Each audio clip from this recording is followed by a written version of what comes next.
Hi everybody. I think we are waiting on a few more people, but I thought I'd jump in and get started. For those of you I haven't met, my name is Nathan. You've probably gotten some emails from me, maybe a few too many, so sorry about that if that is the case. I have here with me Kate. Kate is going to be leading most of today's session. And so you'll be hearing from her mostly throughout this whole thing. This is our first Google Live event, so we apologize in advance for any hiccups or bugs. We have a few too many participants for a normal Google Hangout. So we're giving this a shot, and for instance, a big error message just popped up on my screen saying something's gone wrong. So I think that we're going, but if you see me look confused for a moment, it's probably because Google's told me that the thing is broken. So anyways, yeah, thanks so much for joining us. We are going to be going over the basics of how to teach the SAT.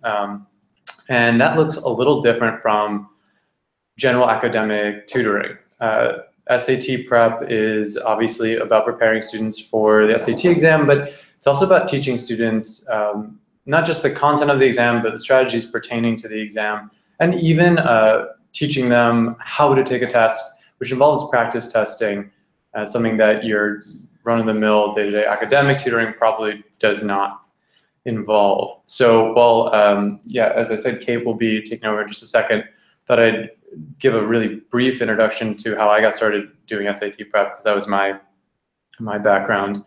Right out of college, I basically started trying to teach kids how to take and do well in the SAT with both of our sort of mentors, who's a tutor and one of the co-founders here at SmartAlec named Anthony. And he told me something that I have not forgotten, and I think it's something that is key for every SAT tutor who's starting out. And he said that the first year you're tutoring the SAT, never, ever go into a session and tutor a test you haven't taken. So that means for that first year you're teaching the SAT to students, you really should have taken every single exam you're tutoring. If you haven't and you're walking in blind, like if a student has an exam that they've started with and you haven't seen it, you walk into that session, you might be the smartest, most capable tutor in the world, but I guarantee that there will become a time where you will freeze up, and there's nothing worse than that in a first or second session with a student, because they'll just lose all confidence in you.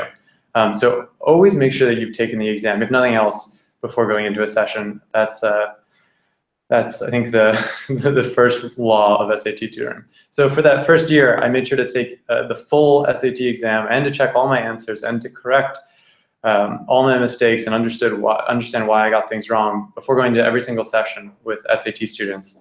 And after that first year, I felt like I really had gained something of a mastery over the exam, and in the 5 years that have come since, during which I was tutoring the SAT, I got to really get to know the test, and you start to have a pretty thorough understanding of the breakdown of the exam, and so you may not have to go back and take each one, but definitely to start out, we certainly recommend you take the exam before every session. We also think that there's a best practice in general in terms of tutoring a student on the SAT, and that's you always want to have them take at least a couple sections of an SAT before a session, maybe the whole thing, because students really do need to learn how to take the test, and they need to understand the format of the exam. And you can tell them as much as you want, but unless they have the experience of doing so, they're not going to be ready for it come test day. So you should take the exam before every session, and the student should take the exam before every session, and then you can use that test as a jumping off point to go into strategies, to go into the specific format of the exam. And you absolutely should personalize it for them. I'm not saying you should just sit there and go over every question they got wrong every single time. That's not dynamic, that's not very interesting. But certainly having that as a backbone to help structure your sessions is a good starting point. So let's get into the actual exam. I hope that a lot of you have actually taken Test 8 as we had recommended. If you haven't, just do your best to follow along. We'll be citing examples from that exam, and I think you should still be able to get plenty out of it if you haven't taken it. But as per the first rule of SAT tutoring, it might be worthwhile to go back and take that exam. Certainly, if you haven't tutored the SAT before and you'd like to request that post the seminar here at Smart Aleck, we'll want to make sure that you've taken several SAT tests and that you've scored well on them. So I'll pass things over to Kate. We're gonna also screen share a PowerPoint presentation, and so you won't just be staring at us the whole time. Yeah, great. So as Nathan mentioned, I'm Kate, and I'll take you through sort of the steps and techniques for different sections of the SAT and how to teach it to students. So I'm actually going to go ahead and now screen share with you so that you all can see this PowerPoint we've created, which includes sections of that test number 8, and then also includes notes about different strategies and ways to approach the test. So let me just go ahead and do that here.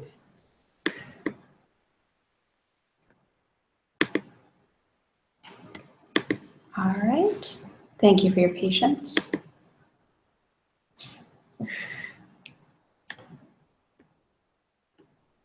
All right, great.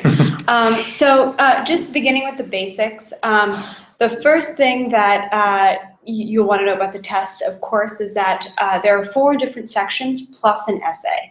The essay is actually optional, but we encourage most students to take it.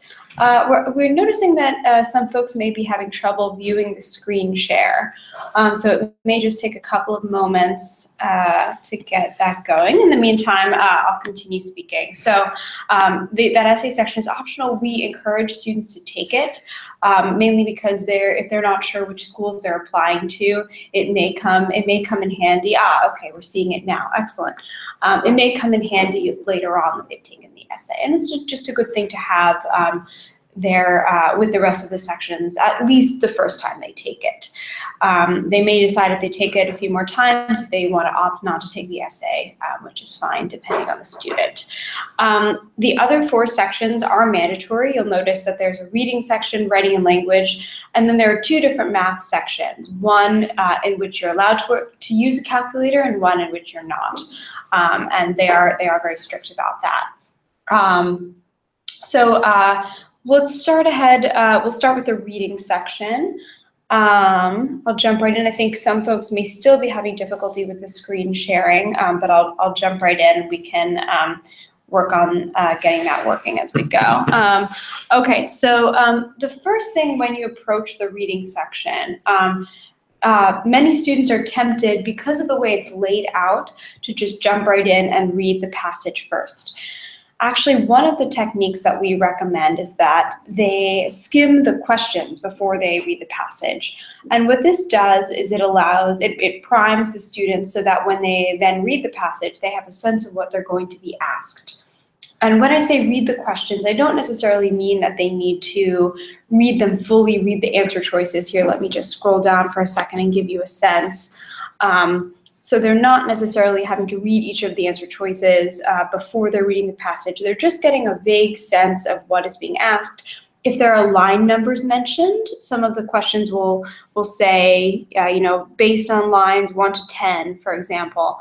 That will allow the student to perhaps mark in the margins lines 1 to 10, just with a simple slash mark. That way they know they'll have to go back to that section, and they know to pay special attention to it when they're reading the passage. Another important thing to mark as the student is skimming the questions are questions that are relating to each other, that are sets of questions. If you can see on the PowerPoint graphic right now, a set of questions that's like this are numbers 3 and 4, where they'll ask a question and then they'll give you a couple of different line numbers and ask you which one provides the best evidence for the answer to the previous question. So this type of question can be really challenging for students. It's kind of confusing just hearing it as a tutor. Exactly. And also, I just want to note that when we full screen our presentation, it seems to shut down. So that's why we have it in the current PowerPoint mode. So just bear with us here. If you have the test up, then hopefully you can actually flip to this. You can see it's page 3 in test 8. So feel free to read along on your own PDF. And I'll try to note when I'm talking about a certain page or question number, I'll try to note that so you can follow along in your test. Also, if you have any questions or having difficulty, please feel free to write something in the chat of the YouTube, and we will we'll respond to it. All right, great. So moving on. So these types of paired questions, as I mentioned, like numbers 3 and 4 in that beginning of the reading section. When students skim the question before they jump into the passage, they'll want to put a bracket around those so that when they see the question, after they've read the passage, when they return to the questions, they'll be able to answer them together. The way that a student might do this is, let's say they look at the first question, they look at the answers, they really have no idea. They might then use the answer choices for question number 4 to answer number 3. So they might look at the question, for example, number 3, with which of the following statements about his father would the narrator most likely agree? Now, those of you who have read the passage know that it will probably be C, that he would not approve of the gift, which was a book.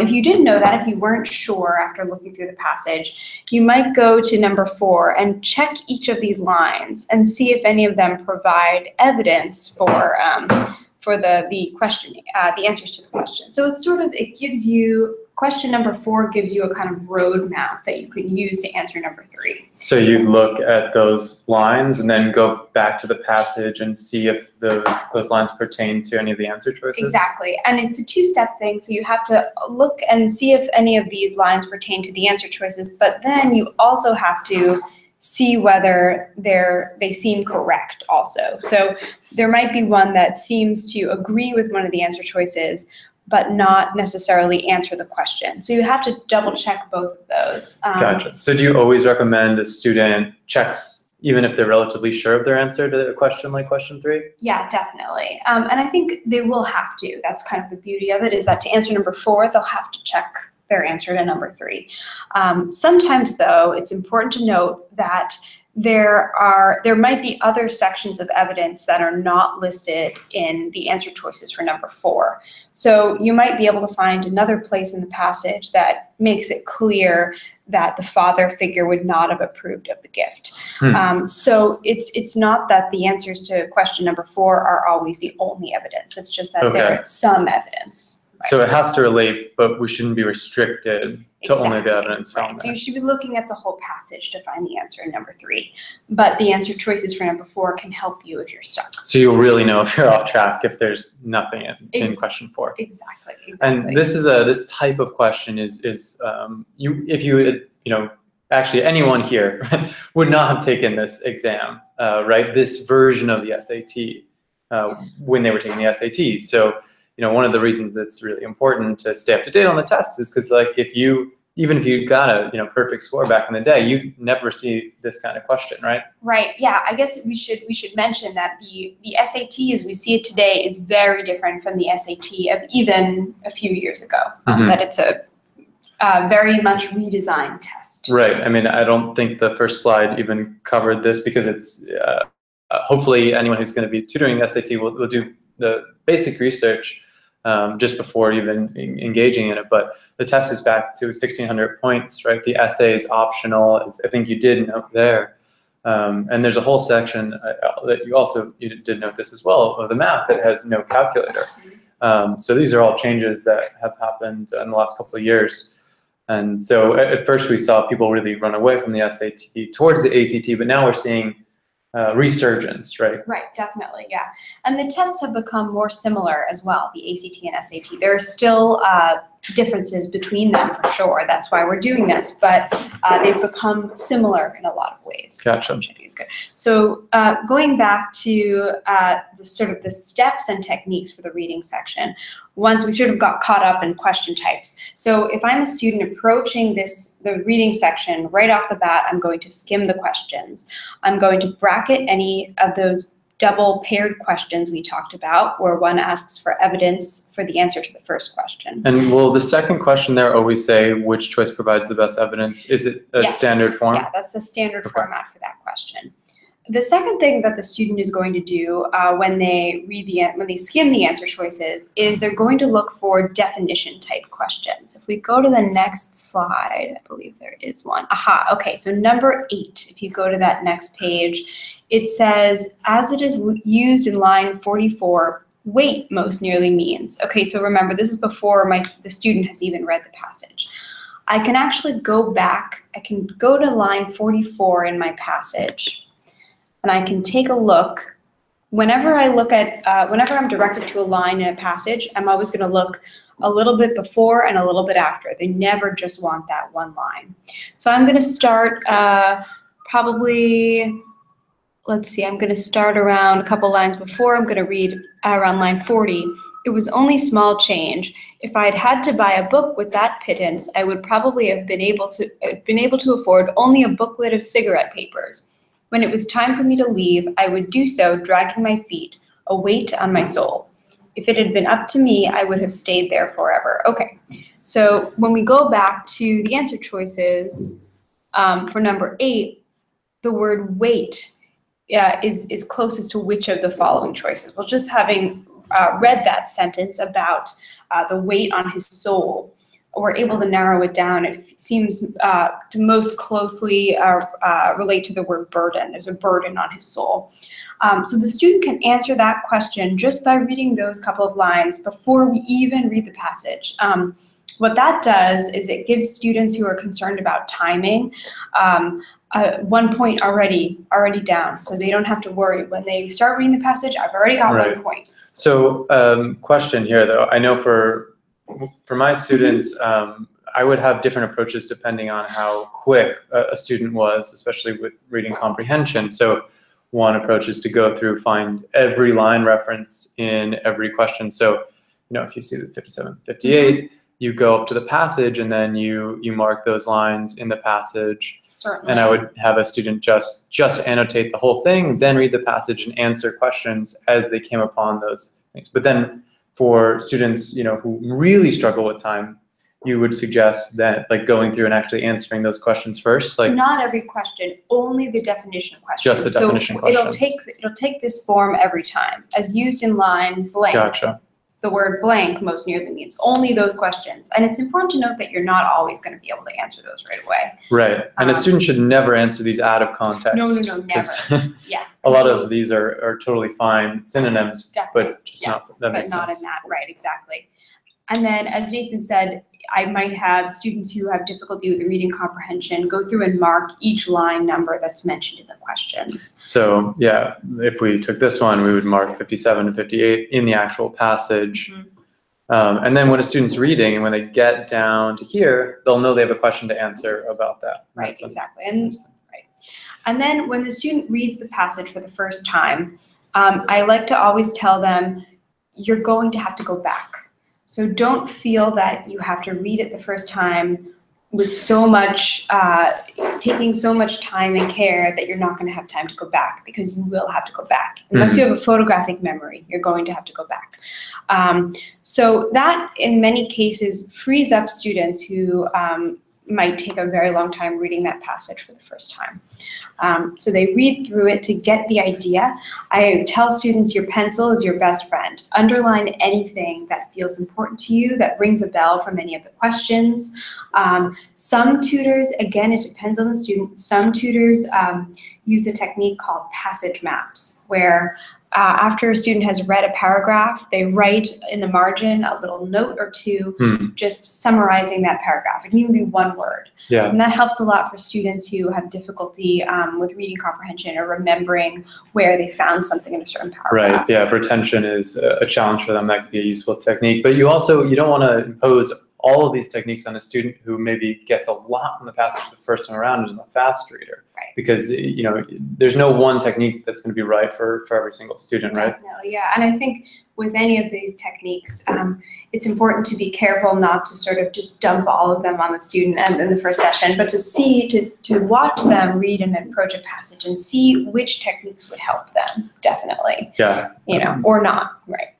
And I know that for some students of mine who were struggling with reading comprehension a bit, I would say, okay, at the end of a passage, there are certain things that you should be, a certain question you should be able to answer. And so, yeah, this slide is perfect.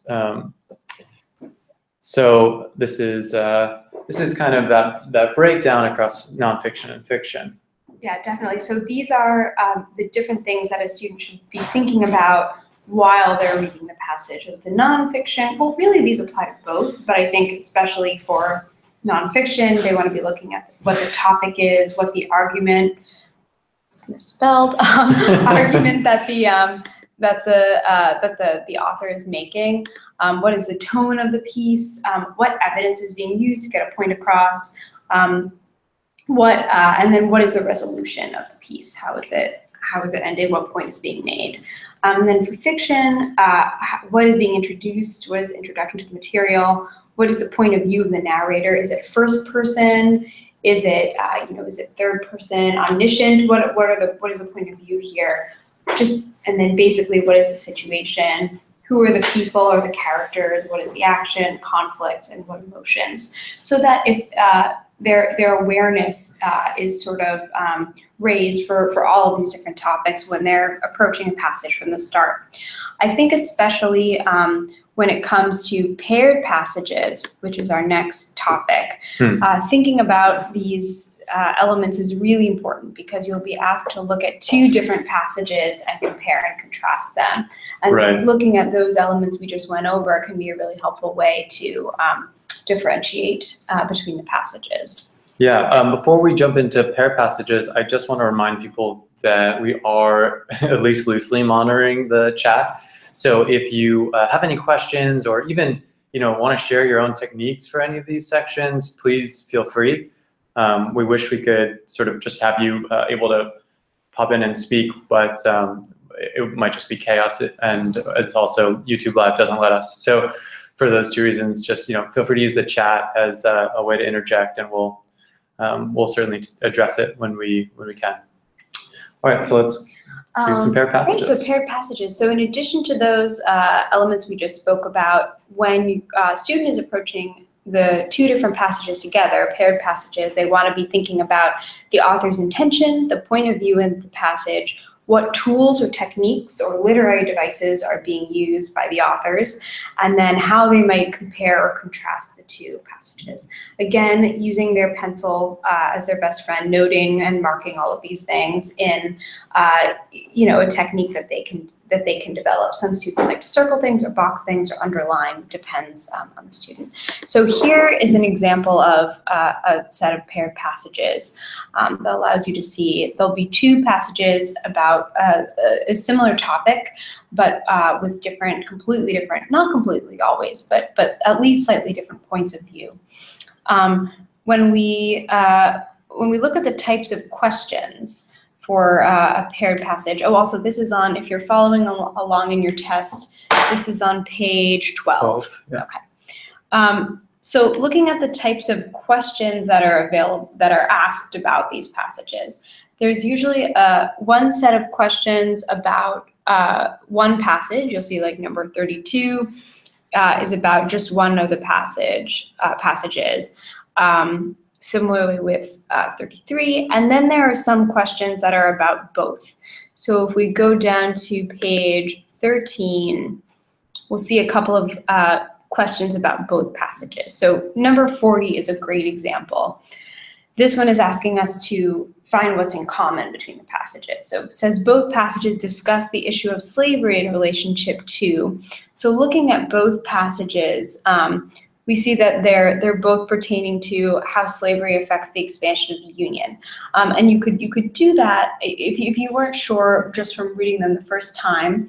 I would have the student go through each passage looking for examples of all four of these and seeing which ones exist in common between the two passages. Right, because generally they'll try to be a little tricky, and one of the passages will raise questions of morality, and the other one might have something about religious tolerance, and then they'll just mention laws regulating commerce at some point or other. Right. So exactly. it's not like they're choosing these randomly. They're kind of baiting students into making a wrong choice often. So it's important to make sure it's in both passages. And I always tell students that in the reading passages, it's tempting to think that everything is just inference, that you're able to sort of read it and just get a sense and remember. But in fact, there's always evidence for any question that's being asked.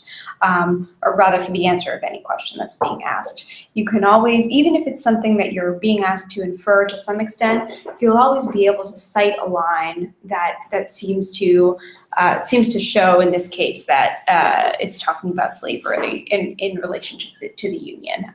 You'll always be able to find some kind of concrete thing.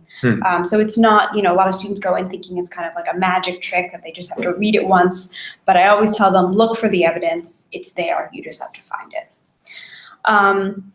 And actually going back to the idea of how to find things in passages, a lot of students find it, they have a good sense of the full gist of the passage, but they have difficulty going in more depth and finding things when they need to. I think a useful technique for that is skimming, teaching students kind of speed reading techniques, using their finger or a pencil to trace. You can't see me doing it here. We'll do it kind of with the arrow. But you basically use your hand or a pen to draw your eye along each line. And I encourage students to practice this with reading that they're doing for fun on their own at home or for school, sometimes timing themselves to see how fast they can go while still checking in to make sure that they understood what they read. I don't recommend that students use this when they read the passages the first time. I think it's mostly useful when students are looking for a specific thing. Right. So if you have like a couple of key words that you're looking for, and you know that it's not necessarily going to be the exact word. If there's a question that asks, the narrator's relationship with their father, I'm going to look for key words like father, papa, dad, things like that. But really, there are cases where they, Sure. Right, and so you can skim for those, and when students get really good at it, it's empowering to them because they feel like they can, if it's in the passage, they can find it. They don't have to sort of hunt for it without direction. Great. All right. So moving right along, our next topic are looking at passages with graphs. So this is a way that the SAT is very different from the ACT. The ACT has an entire science section, which the SAT doesn't have. So their solution to this was to put graphs in the reading section and then have students analyze them. And this is new as well, right? Yes, this is new of just the past 2 years, I guess. So the way this works is that they'll have a passage, and then at some point in the passage there will be a graph. And in the questions, the student will be asked various things about the passage, some things about just the graph, and then questions about both the text and the graph together. And I think it's really important, as you'll see in the ACT, if you come to the seminar later this week, sometimes it's possible in the science section of the ACT just to look at the question, look at the graph, and answer the question without even reading the passage. In the SAT reading section, this is not possible. So I tell students, you really do have to read the passage and analyze it along with the graph in order to figure out the answer. And I always tell students when they're looking at a graph, the main things they have to do are they have to identify what the variables are, what am I being asked to locate, what is the question I'm being asked, and then where can I find these variables on the graph. And I think reading labels on the graph is really important. For example, if we look at this graph here, I'm just going to zoom in really fast. Kind of fast. Kind of fast. There's a question asked about, I think it's on the next page, but at what point the salts, based on the passage and the graph, at what point the salt, it breaks. And what you have to do is you have to read the passage, see that it says something about when the tip moves away from the surface, it begins to bend, the salt begins to bend, right? And so there are a couple potential traps here. The student could, instead of looking at reading the label on the second graph and seeing the tip moving away, the student might look at the first graph and pick a number based on that, not reading the label and realizing that it has to be the one that's moving away. So it's a combination of reading the passage, seeing what variable is needed based on that, and then finding the label in the graph that refers to that specific variable. Yeah. Right, yeah, and this really does seem a pretty blatant attempt to copy the ACT and some of the things they do on their science section, which is mostly, you know, reading comprehension in relationship to graphs. Yeah. And by the way, if you're really confused right now, we'll know that you didn't do your homework and read this passage. Yeah, you can go back and read the passage.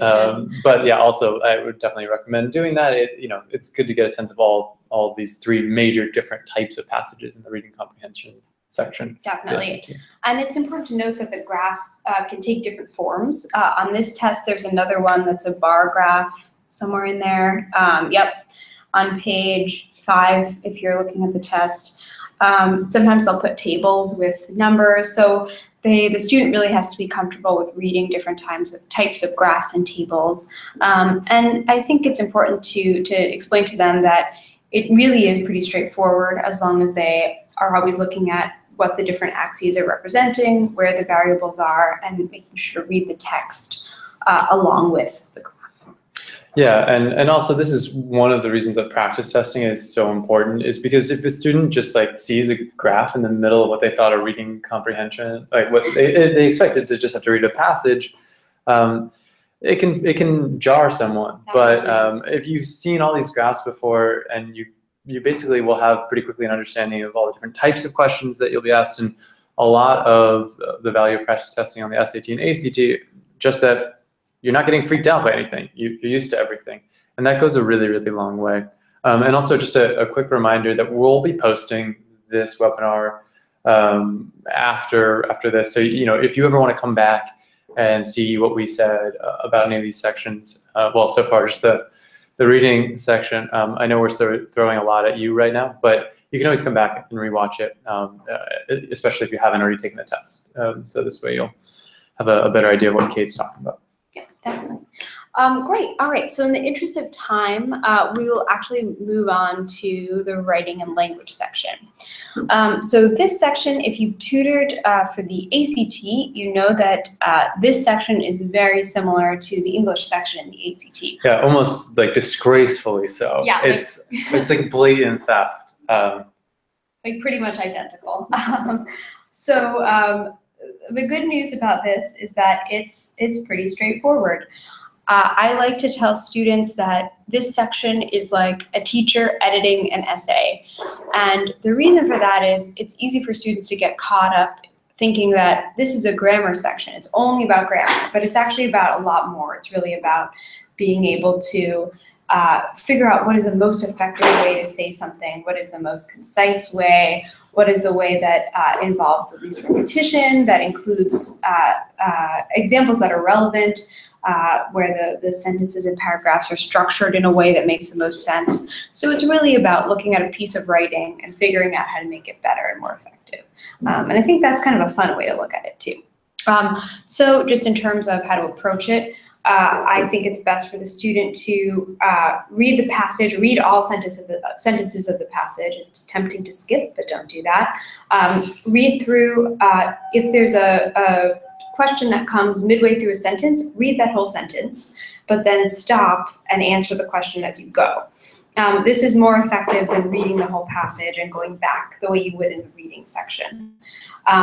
The exception to this is if a student finds a question really tricky and is spending a lot of time on it, or if it's a question that talks about the passage as a whole, and the student feels like they don't yet have a handle on the whole passage, then it's fine to skip it, guess, put a big circle around it, and then know to come back to it later. Some things to keep in mind, which I sort of touched on a moment ago. In addition to whether something is grammatically correct, students should be thinking about whether something is relevant, redundant, clear, what is the intention of the writer, what is the style that something is being written in, and what grammar and punctuation rules and word choice are being used. I think it's really useful to help students create their own study guide for grammatical concepts they're having difficulty with.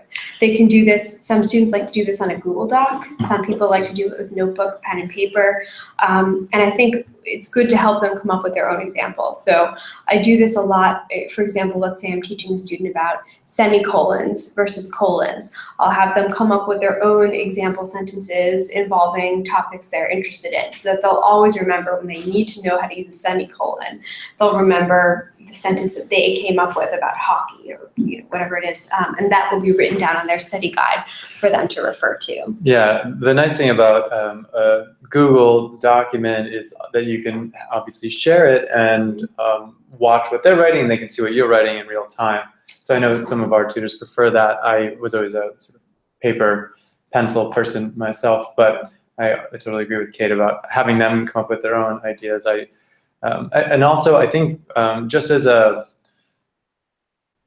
way to keep students motivated, grammar is one of the easiest things to improve quickly with students. And while a student might not jump for joy when you tell them you're going to teach them grammar, they can see gains pretty quickly if you start with some grammar. So if you teach students a few key, really important grammar rules, they can see a jump like the very next session, and that'll be a real confidence booster for them, especially for a student who might be feeling a little overwhelmed by the test. So it's not a bad way to start things off, depending on your student. Definitely. And I think there are different techniques that I use for different types of questions and different types of students. So for example, if you see on this first page here, there's a transition question. It asks students which transition word, if any. Oh, I guess this one, it's which transition word. Sometimes there's an option for no transition. But which word best connects the two sentences. So for students who have difficulty or haven't learned what all of the different transition words mean, I think it's useful to make a chart that shows these are transitions when you need to show that things are different. These are transitions when you need to show that things are similar, and then there are subcategories for, this transition shows that something is in support of something else, or this transition is showing that this is an example of something, or it's just leading to the next thought. So something like, in addition versus then or next. So just giving them a sense of the different types of transitions. Yeah, and that's a great example of something that is going to be so helpful for some students and completely unnecessary for others. Students, yeah. So you'll have to sort of gauge your student and know who you're working with. Definitely, and certain students are able to just use process of elimination, input words and see which sounds totally wrong, and other students will need to do something a little bit more involved. Like for a question like this, they'll need to eliminate the transition entirely, read both sentences, and then ask themselves, go through a series of steps asking, is sentence number 1 different than sentence number 2 or similar? In what way is it different or similar? And then use their transition based on that. Yeah, awesome. Oh, and just a quick reminder, if you have any questions or you want to add anything, or you want to list all the grammar rules to impress the other people in the chat, feel free. We'll be keeping an eye on it. Definitely. Another type of, just to give a couple of examples of techniques for different types of questions, one that I think I unfortunately don't have on the PowerPoint, but one that comes up a lot is a question about order and structure in terms of the ordering of sentences in a paragraph. And I think that's another thing where there are multiple ways to approach it depending on what kind of student you're working with. If it's a student who already has a really good sense of structure and logic and organization, that student, rather than having to look at each where each sentence could go and trying each option, they might just be able to read the whole paragraph and say, oh, well, it makes sense for this sentence to go above because it's leading to the next thought.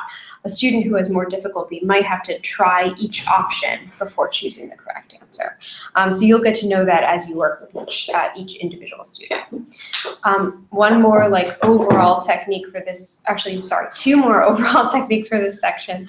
I tell students if there's something that is a glaring error that that is part of the first part of a sentence leading up to another question in the second part of the sentence, and it's going to throw them off, actually cross out the incorrect word in the first part of the sentence and write the correct one, so that when you're reading the sentence, for example, like let's say it's a tense question. Or what if annihilating here is completely the wrong word, for instance? And I haven't actually read this question, but eliminating is the right word, right? We might want to cross that out, write eliminating in there. So that they're not completely thrown off by it when they try to answer the second part of the question. Yeah, and then another thing, just useful general technique, a lot of students have difficulty with knowing which verb to use after a prepositional phrase. They'll get caught up in whether the object of the preposition was singular or plural, and then they won't look at what the actual subject of the sentence was. So just tell them if that's something that confuses them, teach them about prepositions, teach them how to identify a prepositional phrase, and then have them cross it out when they get to it in the sentence, so that they'll know, I'm not even going to look at it when I am going to look just at the subject, and I'm going to look at what is the verb.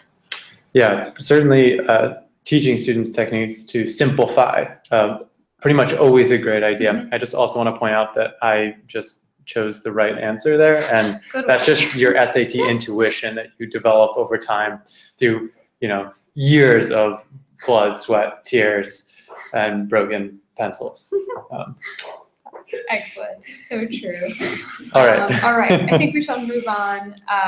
One last thing for the English section. Some students find it useful to diagram sentences, not in like a very detailed way, just if they don't have much training in terms of verbs and nouns and just basic parts of speech. Some students who are visual learners find that really fun to just sort of teach them the basics of that. And that's like a whole other seminar that could exist. So I'm not going to worry about that now. All right, so moving on now to the math section. As we discussed, there are two sections, the one with a calculator, one without. Students, I've found lately, have more difficulty with time on the math sections. And so I think doing pacing and time drills actually can be useful in all of the sections, especially in the reading and the math.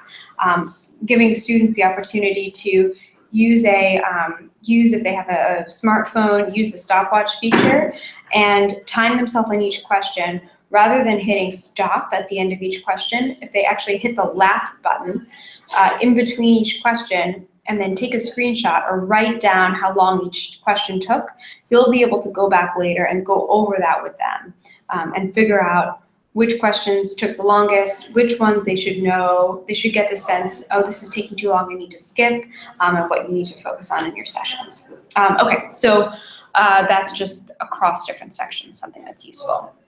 In terms of general strategies for the math sections, one is I always tell students, always underline the question.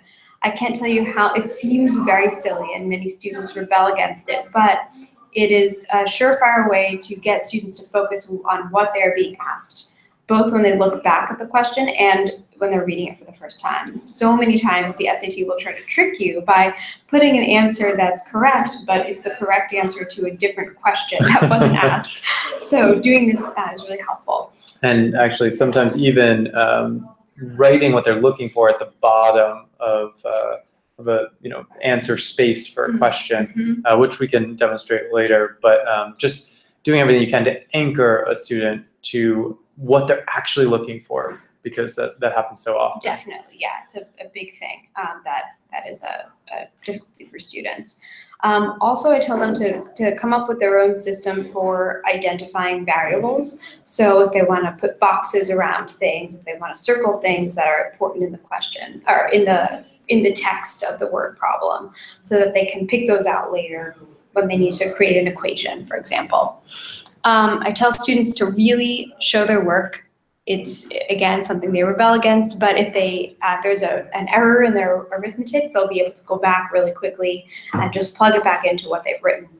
It's important to mark if there are any figures as part of the question, to really write on those, to mark them, and it helps to draw pictures, especially if you're dealing with a question involving triangles or geometry, just to really visualize. There are some formulas that I have students go through, and I have them memorized, but I teach them why the formula is that way. So for example, something like the distance formula. It's fun to show students, give students a line and say, how would you figure out how long this line is? And watch them kind of figure it out and gradually draw a right triangle. And then say, so what equation would you use to find this hypotenuse? And then teach them, show them how this is really the distance formula. So finding ways to show them the logic behind the formula, I think, is helpful, and then also having them just learn it so that they so that they can have it at their disposal. And there's some formulas that you need to know on the new SAT that you didn't need for the prior couple of versions, That's right? right. Like, isn't completing the square something now that you need? Completing the square, there's a lot of trig that wasn't on the old Right. one. There are some formulas that are given to you at the beginning. So I think that they give you, for example, 30, 60, 90 triangle, things like that, that you don't have to know. But I tell students it's useful just to know them, so you're not having to worry about going They love that, back. I'm sure. They love it. Well, when they understand the logic behind it, I think it makes a lot more sense to them. Yeah, and actually, even for a student who like pretty much flat out refuses to learn special right triangle ratios on their own, it's still important to teach them how to interpret the formulas they give you, because we don't have it on here, but if you go to the front of the math section, you'll see the reference guide, which contains the formulas. It's actually, if a student's never really looked at it before, it's not going to be immediately clear what they're looking at. So you still, even if you're not going to make them memorize it, it's still important to teach them how to use it, interpret it, and then apply it. Definitely. And I like to do this rather than sort of sitting down a student and saying, okay, here are the formulas you need to know. I like to do it in the context of the test, so that, we're working, we come upon a 30, 60, 90 triangle. Here's a perfect time to talk about it. So that they're learning it in context and not just in a vacuum. Yeah, and that's probably how we would recommend going about almost all grammar, Yeah. math, tutoring in general. Just in general. I mean, I think some of the section reading comprehension strategies are good to front load maybe, so they can start practicing with them early on. But most of these specific rule related things we would do in context. And that's also one of the reasons it's so important to have a student take an exam in between every session, or at least take a couple sections of an exam in between every session, so you do have that jumping off point. Even if you know you want to work on special right triangles with them, having them take an exam or take a math section or a couple math sections, continue to get those triangle questions wrong, and then use those questions that they weren't able to answer as a way to go into it, makes it feel a lot more alive, and it is more relevant to them directly, as opposed to just saying, okay, today we're doing special right triangles. Yeah, definitely. And then also it'll help you figure out what the student most needs to work on, because you might have a student who doesn't need to learn special right triangles. They'll get those right, and so you'll be able to customize based on what they need. Totally. And then the last general strategy for the math section is to always, two that are related to this one. Always look at the answer format first. What I mean by that is glance at the answers and see, is there still a variable attached? Is it, something X? Is pi still part of the answers? So many times students will go ahead and plug things into their calculator, get things in a decimal form, only to look at the answers and realize it was supposed to be a fraction. Get something in degrees, only to realize it's supposed to be in radians. Yeah, a lot of times they'll oversolve, right? Definitely. Go a step further than they needed to, because it's always good to look. And then also, when a student is really stuck, it's often useful to actually plug in the answer choice. Depending on the question, it's useful to plug in the answer choices and see which one is correct.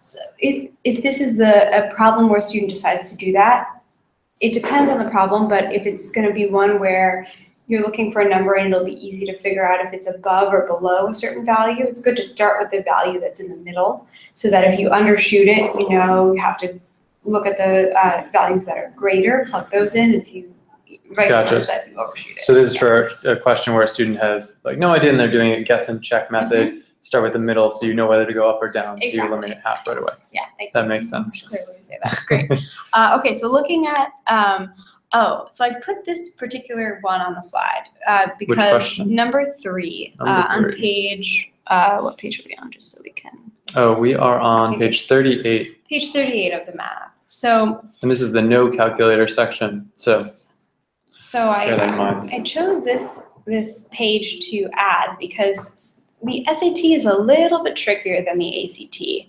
And here's one of the reasons why.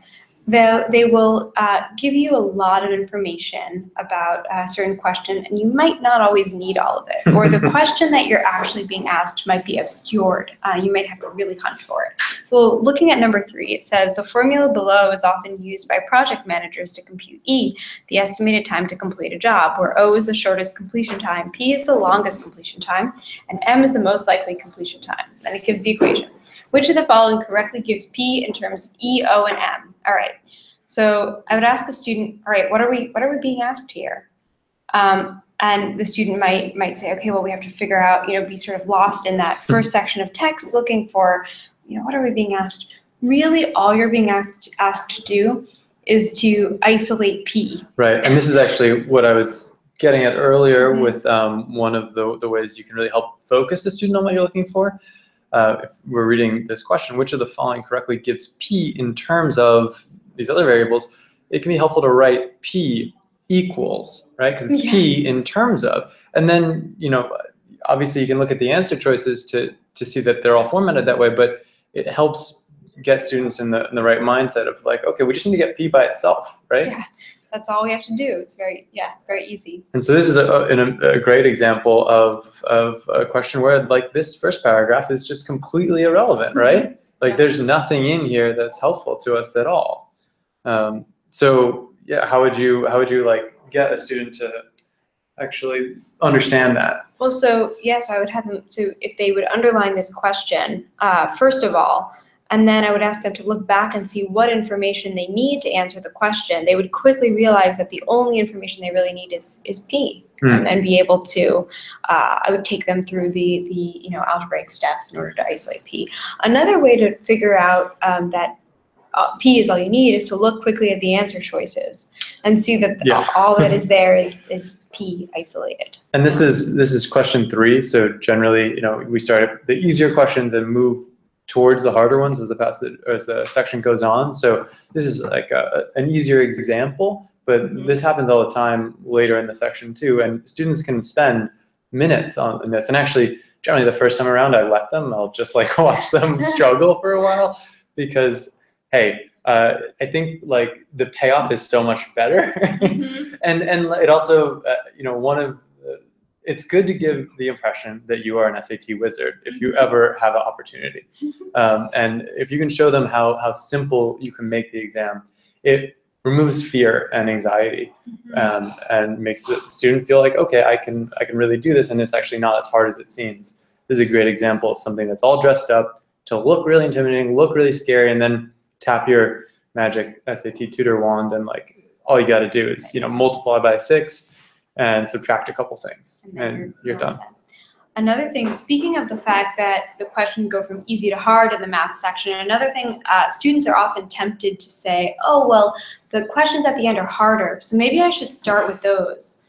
No. The answer is start with the first, because they're all worth the same amount of points. Right. So if you spend all your time on the later questions and then run out of time for the easy ones, then that's literally never a good idea. Right. Like no student should ever do that. Yeah. Or at least I've never come across it. I can't think of a time. Never a good idea. And also, I think if a student sees a question and immediately knows it's going to take a long time, this is a section where I tell them especially just circle it and skip it, come back.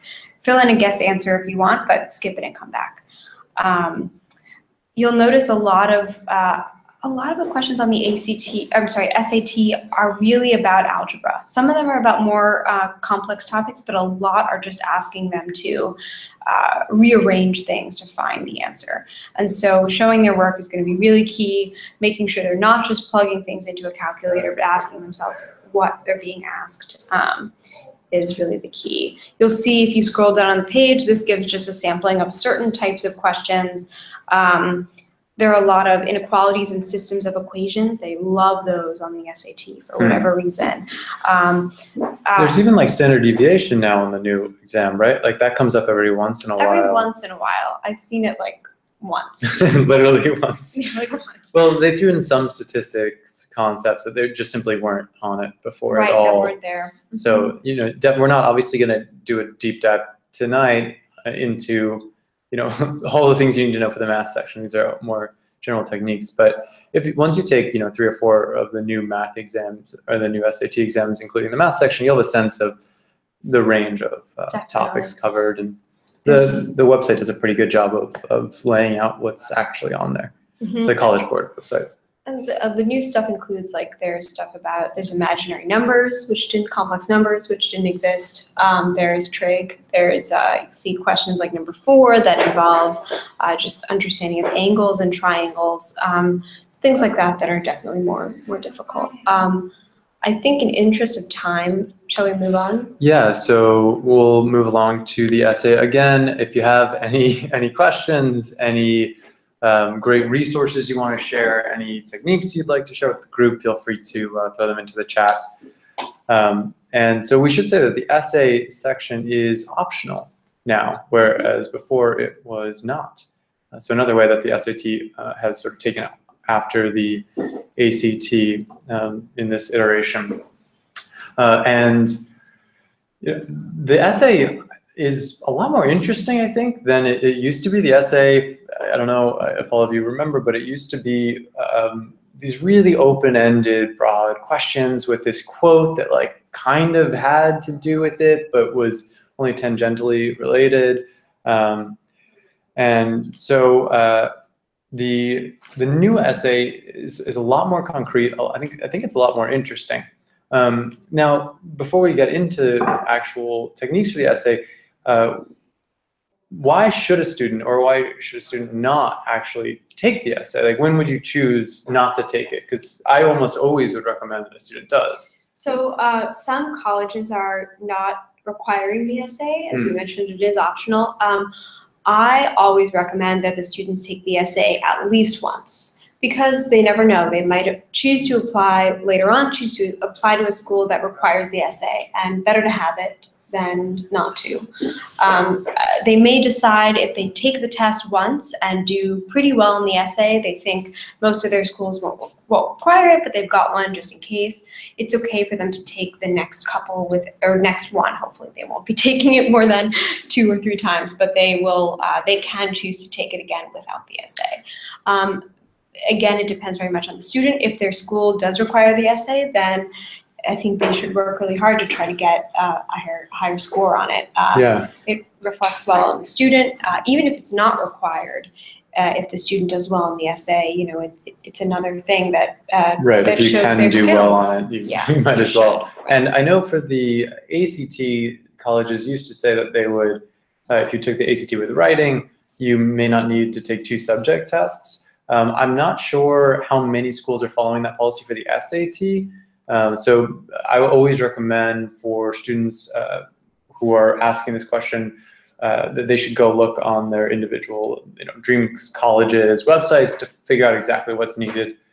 Sometimes as a SAT tutor, your job is sort of blend with the college counselors, but that's something that you can choose to do more or less. And certainly if they are working with a college counselor professional on the side or through their school, then they'll be able to give them information that is right for them. Yeah.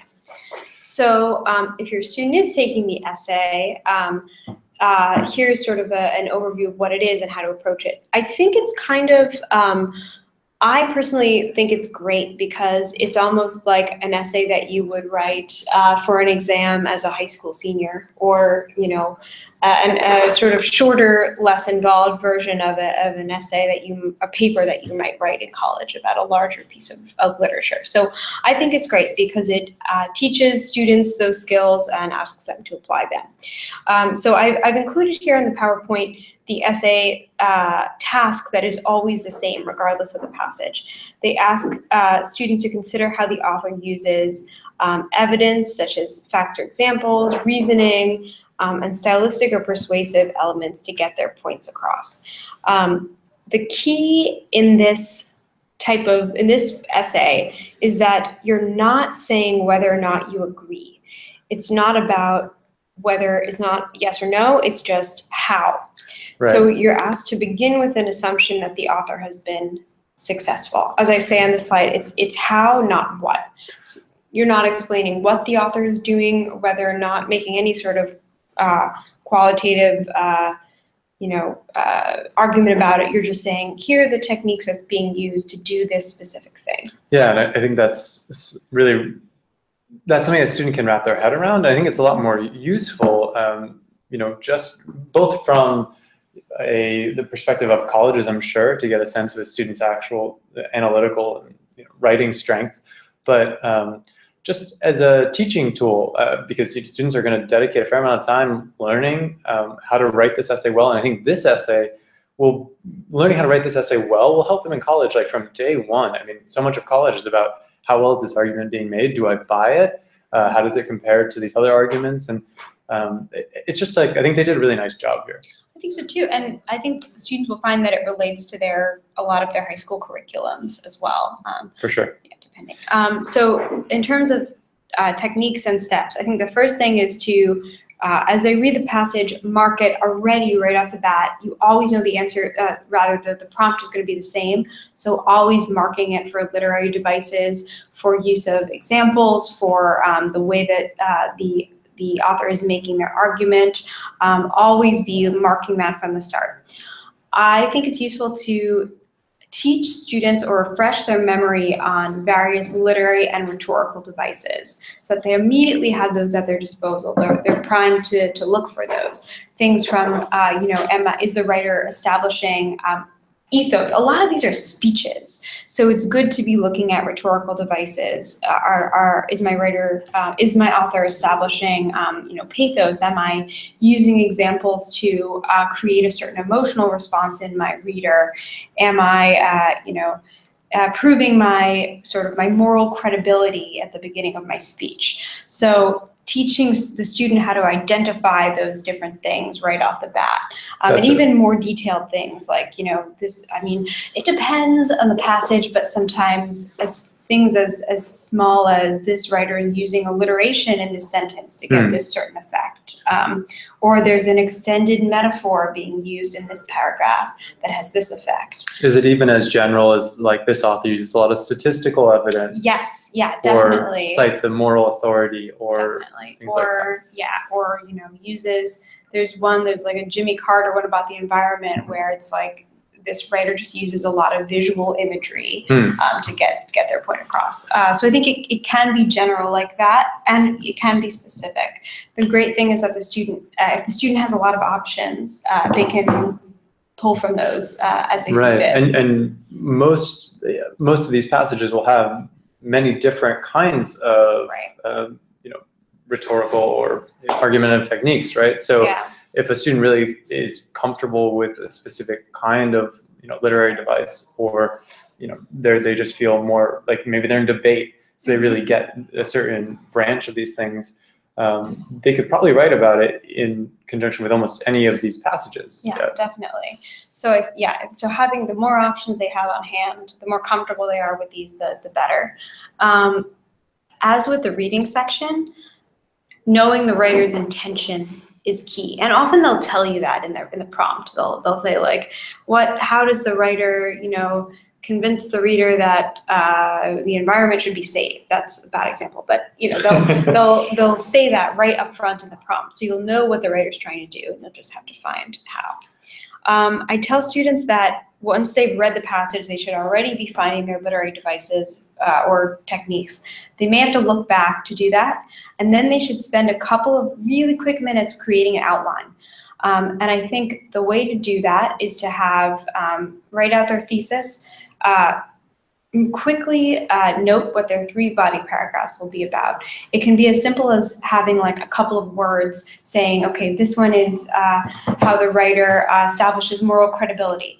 And then rather than having to write out the quote the student is going to use, they can just underline the quote in the passage and make a little number 1 next to it. Okay, that's my quote for paragraph 1. All right, what am I going to use for my argument in paragraph 2? Well, the writer uses, sensory imagery here. Okay, here's my quote number 2, so that the student knows right off the bat. There's no sort of fear of, well, what quote am I going to use when I get to the paragraph? I know exactly what it's going to be. So when I write the paragraph, all I have to do is analyze it. And do you always recommend using quotes in every paragraph? Is there ever a time where you're not quoting full lines? You may not have to quote full lines. So for example, like if a writer is using a more general technique like statistics or something, right, you might just paraphrase. But I think regardless, it's really important to always cite when you do that in the essay. They don't need to know any sort of citation, right? Like we're just pulling in quotes. They're just pulling in quotes. Nothing fancy there. No, nothing fancy, but just saying, putting in context and saying, for example, when FDR describes this, he says, quote, blah, blah, blah. So you're attributing the quote, it's not just sort of hanging there. It'll be clear because the whole essay will be about what FDR said, but sure. Nevertheless. And then finally, I like to emphasize that students need to be sure to really analyze. It's not enough to just quote. A lot of students, I teach I think I might have it on this not yet, on the next slide, what I call the sandwich model for paragraphs, which is that your beginning part of the sandwich, the bottom of it is going to be your first slice of bread. So that's going to be your topic sentence, which is expressing your argument that you're making in the body paragraph. Then you've got some mayonnaise, which is your lead-in, your sort of explanation a little bit further about your main idea, which will begin to lead into the example. Then you've got your example, which is like cheese or whatever the middle of your sandwich is.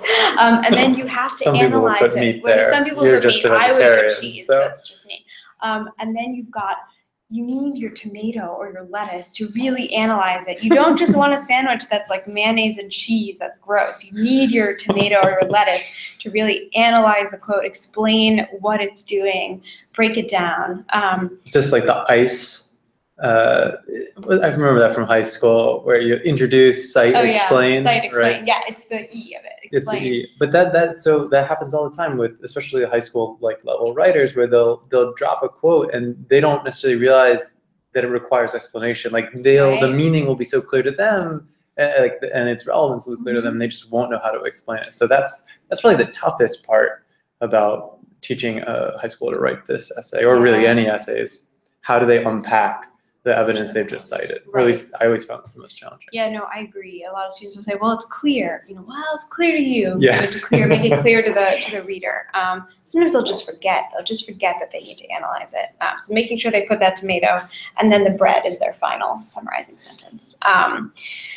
So yes, I think those are that's sort of the way to construct the essay. And I tell students usually pick usually 3 examples if you have time to make each body paragraph its own literary technique or device and examples. The scoring of the essay is a little bit complicated. The College Board has 2 different people read and score each one. Each scorer awards the essay 1 to 4 points in 3 different areas: reading, analysis, and writing. So it's good because the student they split those up. So if the student has really good understanding of the passage but doesn't necessarily analyze it, they'll still get some points. They'll still get points in one area. Or if their grammar is very troubling, but they analyze it well, then they'll still get some points. Then each of the scores from 1 to 4 are added together from those 2 different scorers. So they'll get a score from 2 to 8 for each of these dimensions. It used to be that if the scores were more than a certain amount of points apart, they would have a third grader come in and do it. Like if it was a 1 and 4, right? If there's a huge or a set of disparate scores. So, Yeah. but that's like a more of a technicality and like a marginal possibility than something you probably need to worry about. But it could be possible. I don't know. It may maybe. But basically, the key is that useful thing is for students to understand that they're being graded in those 3 areas. And some students find it useful to look at the actual rubric. And I've included on these following slides the different things that are written in the rubric, which you can find on the College Board website. And for example, reading is demonstrating understanding of the text, understanding the central ideas, you know, your interpretation of it isn't incorrect, and that you use textual evidence so that you've quoted, not necessarily that you've analyzed, but that you've quoted.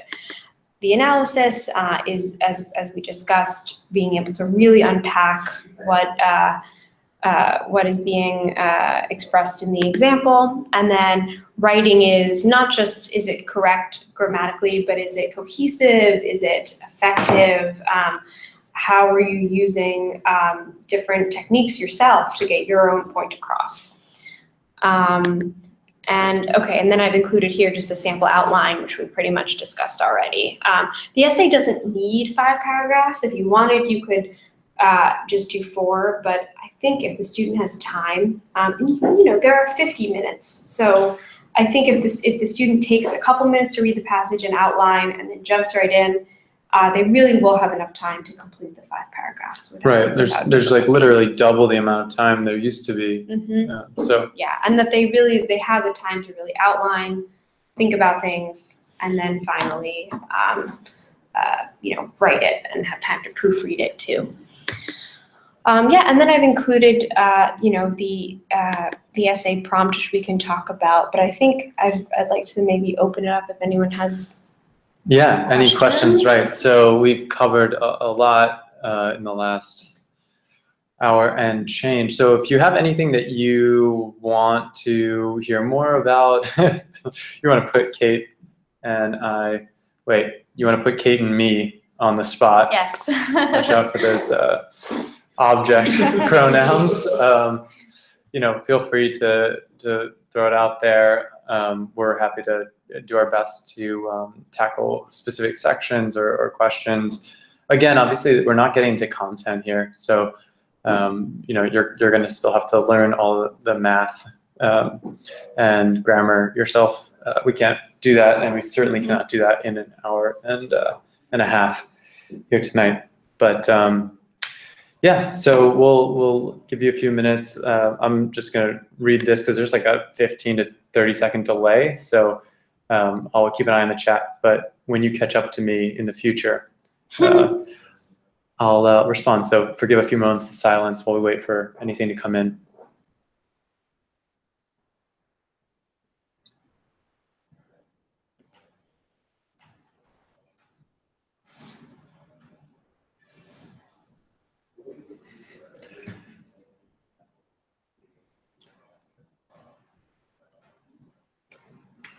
Well, if no one has anything they want to get deeper into. Oh, there's one. Oh no. Oh, great. Well, yeah, we'll take compliments too. So Yeah. Thanks, Daniel. We Daniel. certainly appreciate it. If everyone wants to shower Kate with praise for her. That idea actually was not mine. I can't take credit for that one. I took that from another one of our tutors, the lap function. Oh yeah. Yeah. Oh, his first name is Joe, and he's been touring with us for a long time. Yeah, so before we let you go, and feel free to keep asking questions or throwing things out there, there is the ACT seminar, and that is Thursday, 5:30. We'll be doing something pretty similar and getting into those good ACT techniques. I will hopefully be more helpful than I was tonight, and Kate won't have to shoulder the burden as much as she did, but obviously with Kate, you're in great, very capable hands. So it doesn't look like we have any questions. I guess we'll wrap things up. Is there anything else that people should know, you think?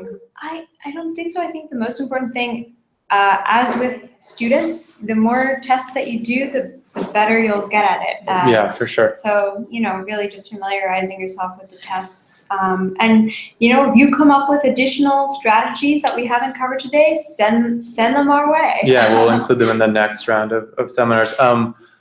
One thing that I wanted to mention is I personally try to only use the official College Board SAT materials, at least as far as they last. So I'll always start with those because I want students to have a sense of what the test is really like. And if you use Kaplan or Princeton Review, nothing wrong with those companies, but they have a specific flavor to them that's not going to perfectly match the exam, no matter how close it comes. And if you use the Barron's books, while those can be great for advanced students, you would freak a student out because those are significantly harder. Yeah, they're very challenging, especially the math section. Yeah, the math is very no joke. And yeah. It's a great way to take a student who's already scoring in the 700s to that 800, but definitely don't start like a student who's, maybe going to be struggling at all with the Barron's, because it's a great way to really just make a student never want to see a standardized test again.